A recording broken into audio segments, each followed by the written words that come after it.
you.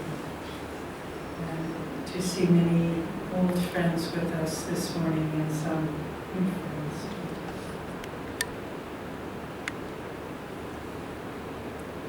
Such an auspicious time this is now. And many of you were with us last weekend at the beautiful spiritual fair that was presented by Ananda Noida. And just as the precursor, one could say, of this holy time of year. And with each of our lives, this is a good symbol because maybe we know how to meditate, maybe we have received the Diksha of the Guru, and maybe have a practice in Kriya Yoga. But spiritual evolution is always about rebirth, reaffirmation, refocus of our spiritual lives. Because as the years go by, things can become, we can become indifferent. We can start thinking, that's directly into the mic. We can start thinking, oh yes, it's time for my meditation, I sit down, but we aren't putting the kind of energy into it that we should be. And so to have these periods of the year and periods in our own life where we refocus on the power of God in our lives, in the world, through these special festivities, through this holy season that we're coming into, and through focusing. I often think we've been given 5 gurus, maybe because we're too forgetful. If we only had one, we would become indifferent, but we have 5. So we can celebrate Mahasamadhi, birth, all throughout the year to touch home again, touch our souls to our real life purpose, and not to become indifferent or complacent. In Patanjali, he talks about evolution takes place according to the level of our spiritual energy, low, medium, or high. And our Master said, Yogi Nandaji said, I have drawn the racehorses, not the old nags. So I think we need to take that seriously. If we have been drawn to this path, it is because our souls are ready. We're ready to make that kind of effort that says, yes, in this lifetime, let's go for it. Let's go for finding God.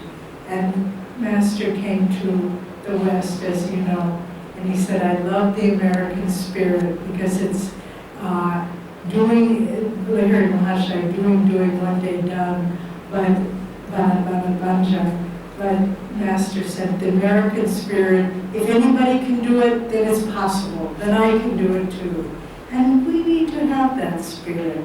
If we think, oh, finding God is when I'm old, and it's for the Himalayan yogis, that's why the life of Lahiri Mahashaya is so important. Because it's saying, no, we need to make the effort wherever God has placed us, whatever adverse circumstances or beneficial circumstances, it doesn't matter. We need to keep constantly watering the garden of our spiritual aspirations through deepening service, through deepening effort in meditation, through putting out the effort to be part of a satsang, whether it's through the internet, and those who are joining us online, we welcome you too, or by coming together. And we are so lucky here in this greater Noida area to have a beautiful center. And in the Panchil Park in Delhi, new center opening next week, I believe, in West Delhi, Gurgaon, Bangalore, Pune, Chennai. We'll be going to Chennai tomorrow to dedicate their new center. And so Master has created these little hives all over Mumbai, I didn't mention, and it's just beginning.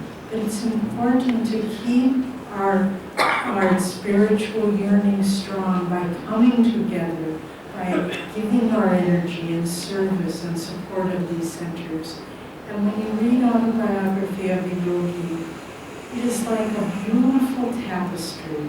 All the threads, golden threads that are woven together.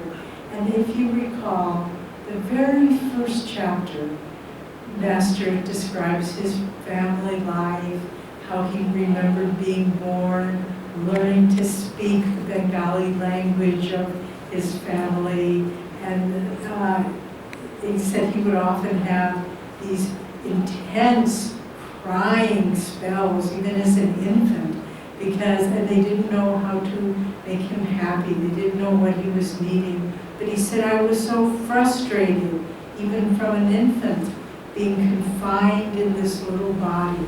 And it said, most people think that the child's life is confined to toys and toes, but the soul comes in fully conscious, and it knows, and Master knew, from incarnation to incarnation, never losing that awareness of oneness with God. So then in that first chapter in Autobiography of a Yogi, in the first sentence of Autobiography of a Yogi, the Guru discipleship theme is introduced, and it's one of the golden threads that runs through the whole of that great scripture. And Master's father, Bhagavati Ghosh, he worked for the bank, and the railroad, Indian Railroad. And one of his employees came to him and he said, oh sir, I am so longing to see my great Guru, Lahiri Mahashaya, in Benares. Please give me your leave that I can go. And Bhagavati Ghosh, Master's father, said, no, you must apply yourself to your work. Don't be like these dreamers that are always running after the spiritual teachers. And the man, very disappointed, went back to his desk. And then Bhagavati was coming home at the end of the day, and at that time he was living more of a life more involved in the world. So he was being carried in a palanquin, and then he saw his employee walking along the road, and Bhagavati got out of the palanquin and started walking with him. And there, in the middle of the wheat field, this golden light materializes, and there appears Lahiri Mahashaya, and he says to him, to Master's father, Bhagavati, you are too hard on your employee. And Master's father falls at his feet, seeing the divinity fully expressed there, and he says to his little employee, he says, not only do I give you leave, but I give my wife and myself leave. We will all go to Benares and meet this great Lahiri Mahashaya.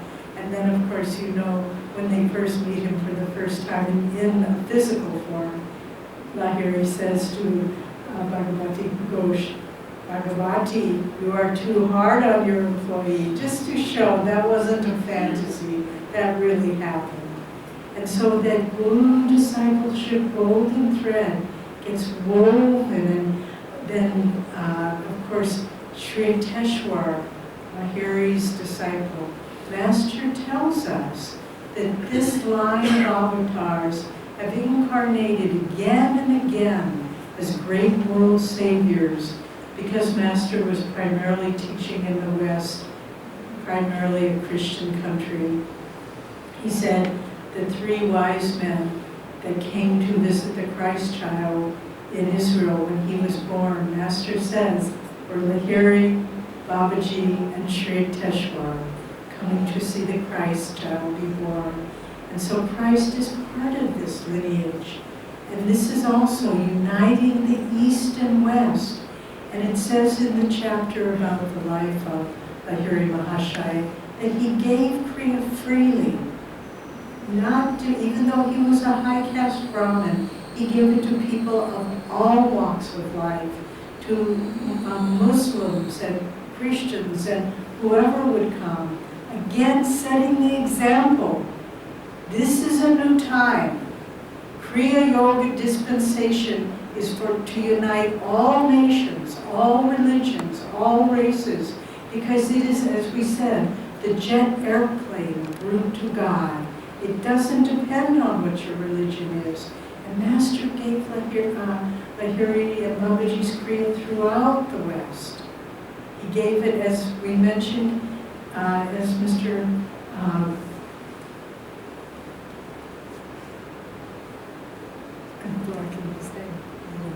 Mr. Gupta, as Mr. Gupta mentioned, that Master gave it to Mahatma Gandhi, tells the chapter in Autobiography of a Yogi. And so we see these threads being woven, and again, the guru-disciple. And sometimes people say, well, what is this Kriya technique? Why can't we just learn it? Why can't we just come? We were at a conference, not us personally, but some Ananda teachers were at a conference in Bangalore recently, and they were asked, can you teach us all Kriya Yoga? Well, we say no, because it's tied with the golden thread of discipleship. If you take that step of discipleship, yes, of course, then we give it to all. But the beautiful weaving together of all these, the line of gurus, this mission to the world of Lahiri coming, setting the model for the new age. If all we had was the example of Babaji, people would feel, what hope is there for me? If all we had was the example even of Lahiri, then people with a monastic temperament would say, well, that's only for householders. It has to all be woven. If Yoganandaji didn't come to the West, all the Western people will think, oh, that teaching is just for Indians. Every one of them played a part to create a universal path to God for all of us in this time. And not only, we must be grateful, because not only were their lives examples, not only are these teachings universal and powerful, and just to share personally, I have been practicing these techniques. I received Kriya initiation 1971, the first time from our great teacher, Swami Kriyanandaji. And as the years go by, it ever unfolds. The life in God never becomes like the worldly life, anguishing monotony. It doesn't become boring. It becomes ever more fulfilling. The more we put into it, the more comes back. And if you think to yourself, oh, she can say that, but I have trouble with meditation. I'm not as regular as I should be. I don't do my Kriya as deeply as I would like. Don't worry about it. Keep trying, because the golden chain, the thread of the guru-disciple relationship, that ultimately is what brings us freedom. That grace of the Guru who sees the sincerity of our efforts. They don't see how many times we fall down, how many times we don't do our Kriyas. They see only the sincerity of the heart, and they see the depth of devotion. And then that grace comes for everyone, everyone. It isn't just for a few. And so the life of these great masters come to teach us, to instruct us, but more important, to let us take the golden thread of the guru-disciple relationship, and they keep, like a fisherman, drawing the fish in, winding up the reel.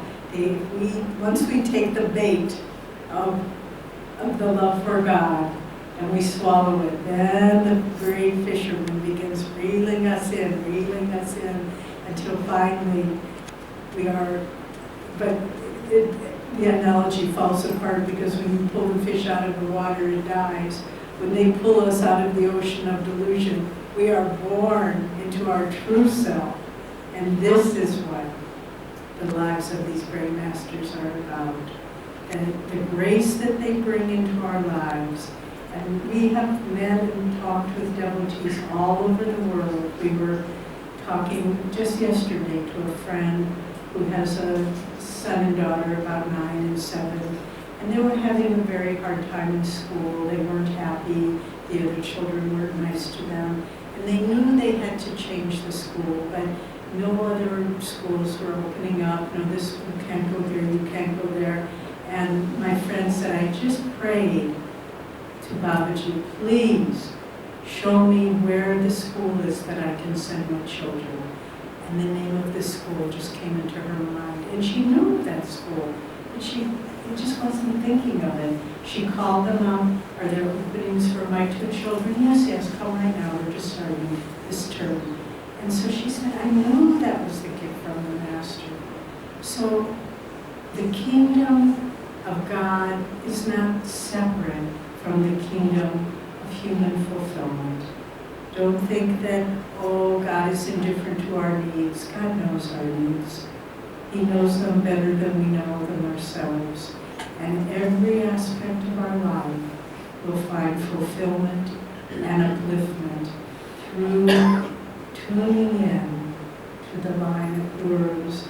Master Swamiji said in the years that he was with our great guru, Yoganandaji, he said with visitors would come, and Master would give wonderful discourses.